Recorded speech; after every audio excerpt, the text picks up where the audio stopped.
is joined by Miss Monica Kaushik, a highly esteemed and experienced consultant oncoplastic and breast surgeon, to mark Breast Cancer Awareness Month. Today, we're discussing COVID's impact on breast cancer's referrals, both in the lockdown period and at the moment. Good morning, Miss Kaushik. Good morning, Carolyn. Could you tell us more about yourself and your work? Okay, so I work as a consultant oncoplastic breast surgeon in the University Hospitals of Leicester NHS Trust. I work at the Glenfield Hospital. It's a big trust, and we have one of the largest referral centers for breast cancer patients. I also have practicing privileges in this region in Leicester, as well as in Nottingham in the Spire Hospitals, Nuffield Hospital, and the Health Suite. Great, thank you so much. It's a pleasure to speak to you today. So let's get started with the questions.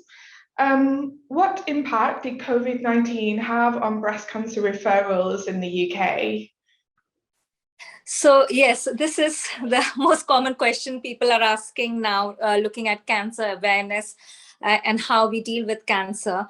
COVID has definitely impacted cancer referrals. When you look at the cancer waiting times, looking at in the first 6 months of the COVID pandemic in 2020, for example, in the first 6 months from January to June, comparing to 2019, there was definitely a reduction in symptomatic. That means the 2-week wait GP referrals in breast clinics. The numbers show that there was a 28% reduction. There was, though it does not sound big, but when you look at the genuine numbers, it is quite large. There was a reduction in just this 6 months in non-urgent referrals by about 40% and in urgent referrals in about 15%. But when you look at just in this 6 months period, there is about 4,000 cancers less detected in this month compared to the previous year. And it's not just this, actually, the screening program was stopped somewhere in March 2020. And in screening program, when you look at a full year of screening in 2018 and 2019, there were about just below 20,000 cancer patient diagnosed, breast cancer patients. So you're looking at actually not detecting or not, there's a backlog of so many patients in the year when the screening program was developed. So there is a big backlog in screening, and about 40% of breast cancer patients that we see are from the screening program. So there's definitely a big backlog, and we are struggling to get over this. Mm-hmm. Yeah, absolutely. Is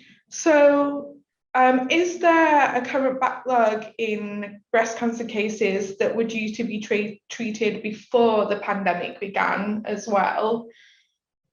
Yes, in not so much as acute treatment procedures, because we have quite targeted waiting times, and we tend to treat patients within certain times with cancers. Mm-hmm. However, there were backlog of patients who have had reconstructions and then following up with reconstructions, revision surgeries. I mean, we all know that the breast cancer patients, when they have reconstruction, there are studies which have shown that they deal with body, mentally they feel better, they feel positive about their body image. So all the reconstruction has been started looking at all these parameters before with studies.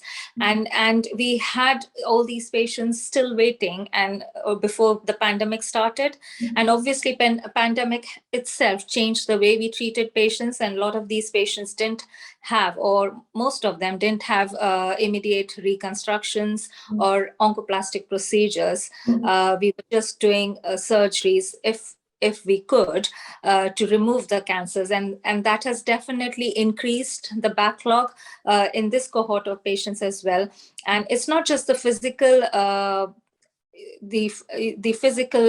body image positivity that the patients feel, it's also mentally what has gone through them during this time is important to look at.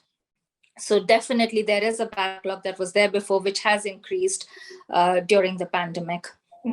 Yes. So how has that affected everyone involved? You mentioned body image and things like that, and especially patients. And what is being done to amend that situation?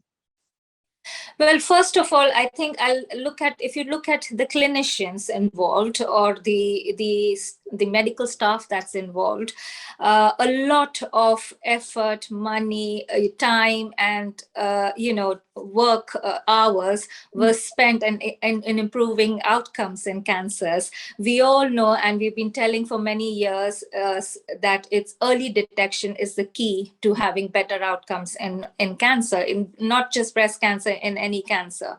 So if the screening has stopped, we are actually not diagnosing those patients earlier, and we still don't know what the implications of that would be later on, because there are patients who are having cancer but are asymptomatic, and we'll be dealing with them in future.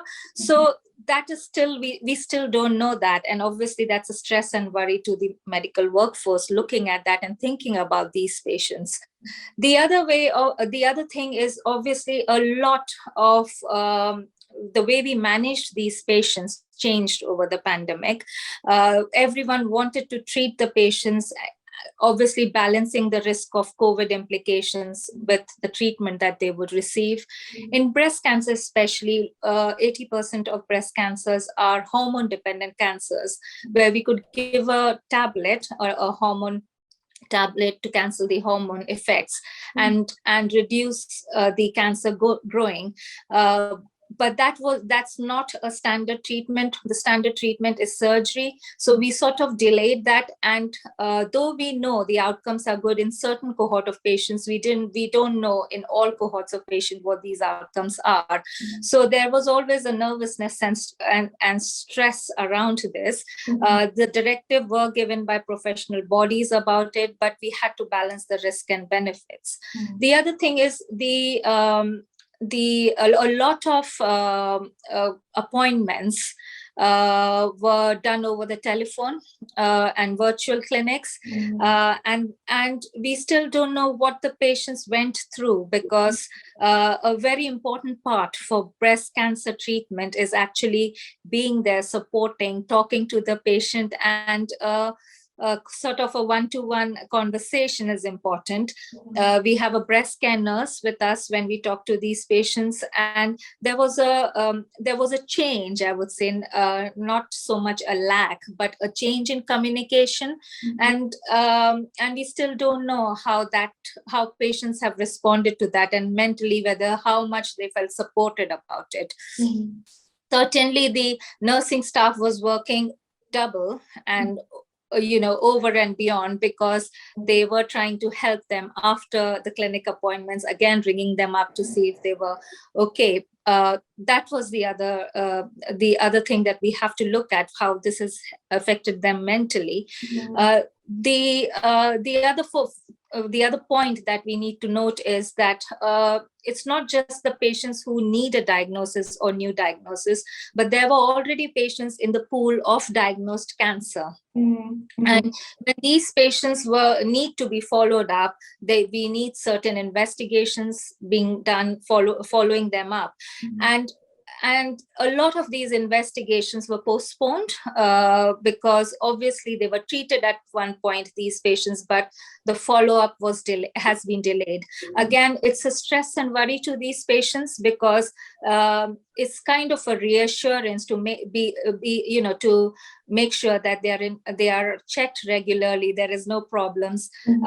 Once you have a cancer diagnosis, there's always an anxiety and worry what can happen in the future. So when you delay those appointments, clinic appointments or investigations, that can cause a separate anxiety to the patients as well. So it's not just treatment as they come in. You're looking at the whole cohort of cancer patients that are at various points of the treatment.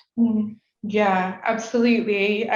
It sounds like everybody worked 10 times harder than they had already done, and that was an amazing effort. So yeah, that's really interesting to know. Um, Yeah.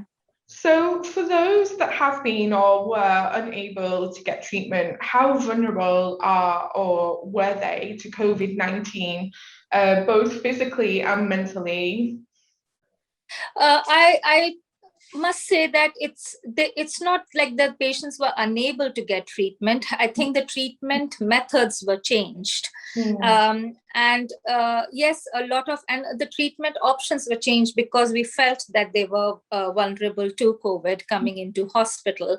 mm, Obviously, in the first phase of COVID, we all didn't, we were all learning how to cope with everything there. mm, Though the cancer service were planned to be ring fenced around to maintain treatment for these patients, mm, but coming into hospital with acute problems and facilities with the pandemic, we had to change some treatment options so that they would not be vulnerable coming into hospital with COVID patients there. mm, So a lot of, like I explained to you earlier, we changed a lot of treatment regimens around them. mm, We also did things like created green pathways. So certain hospitals would have, if they had multiple trusts in under their belt, they would treat or operate electively in these patients in a separate hospital, which was a clean sort of hospital where mm, patients had COVID tests and everyone was tested and treated. We also looked at private sectors. They helped us a lot by keeping them as green pathways, and we could take the patients around there, so we could help with these patients waiting for surgery. mm, So that's what we did, and we are still continuing to do that.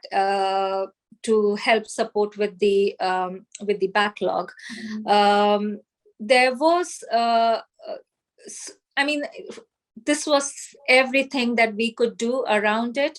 So I would say that the treatment wasn't stopped, but mm, it was changed. The regimen was changed. That's really reassuring to know that there was still care being put into place, and people had to adapt in that way. But like I said, that's definitely reassuring. Um, so what kind of support was offered to people with breast cancer facing this difficult situation? So there is, I mean, the breast cancer community as such is a strong community. Mm, We do have a lot of support and teamwork within the community. I mean, there was the usual support with our breast care nurses champions. They are there always working. They could leave messages and breast care nurses would ring them up and talk to them. mm, There is the Macmillan support group as well, where they have peer-to-peer support groups. There are local groups as well in our region where patients are directed to speak to them. Again, during COVID, normally they would go into these sort of support group meetings, talk to people over tea, and mm, like that. And that sort of meeting wasn't there, and to a certain extent, I can understand there might be a feeling of isolation mm, uh, for the patients. mm, Uh, yes, you could pick up a phone and talk to these groups. They were there around, mm, but obviously we had to cut down on a lot of meetings that were there in person. Yeah, absolutely. Um, so given that there has been some high profile breast cancer cases in the news recently with Sarah Harding from Girls Aloud, how important is it to raise awareness for people to get checked for breast cancer now life is relatively normal again? And what should people do if they suspect they have breast cancer? Uh, so this is the Breast Cancer Awareness Month, and I would really take this opportunity to reconfirm that we are back to normal. We are trying to be back to normal as we were before. Mhm, Cancer services did not stop. We still should remember sorry, we still should remember the big C. Be aware of any breast cancer red flag symptoms. Check your breasts regularly. Any concerns or changes, please see your GP. The hospitals are open and working as normal. It is really important. Yes, it's not all doom and gloom over here, because the hospitals are working. Yes, we have a backlog. Everyone is working hard to try and clear that backlog. But one important thing I would like to say is, for a good outcome for cancer treatment, it should be detected early and treated early. Now, yes, we know screening was stopped, but screening is resumed. There is a backlog. Hence, we ourselves should be in the forefront of looking after ourselves and be aware of any concerns or changes and see the GP, so that at least from that way we could be referred if there are any new changes. Yeah, fantastic. Thank you so much. That's really great to know. It's been fantastic speaking to you. It's been a pleasure, Ms. Kaushik.